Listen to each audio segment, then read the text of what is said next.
Europe tour எப்படி இருந்தது? நல்லா இருந்தது. என் பேர் ரமணி, வைஃப் பேர் விஜி. நாங்கள் மயிலாப்பூர்ல இருக்கோம்.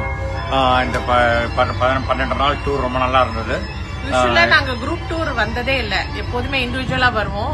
ஒரு ஸ்கெப்டிக்கலா இருந்தது, குரூப் டூர் எப்படி இருக்குமோ என்னன்னு பயமா இருந்தது. பட் ஆனா மணி வந்து made sure like it's never like a group tour, it's like customise privatise tour மாதிரி ரொம்ப நல்லா இருந்தது. எல்லா வேலையும் கிளம்புறதும் சரி, ஆன் டைம், மெயினா punctuality, whatever they promise they delivered. அந்த ஃபுட் வாஸ் எக்ஸலென்ட். மெயினா எங்களுக்கு டயர்ட்னஸ் தெரியல இருந்ததாலும், பட் இவ்ளோ கவர் பண்ண முடிஞ்சதான்னு எல்லாரும் அங்க நாங்க போட்டோஸ் அமைச்சு இவ்ளோ யூரோப் இவ்ளோ ஷார்ட்ல கவர் பண்ணலான்னு கேட்டா எல்லாரும். So that was really fantastic. Hats off to Mani. நிஜமாவே நாங்க we are looking forward to more tours with Mani. Thank you, Mani. Thank you, sir. Thank you so much. Travel with me, Manivandan Krishnan, Sanjay Tours Chennai, 9884915925. Thank you.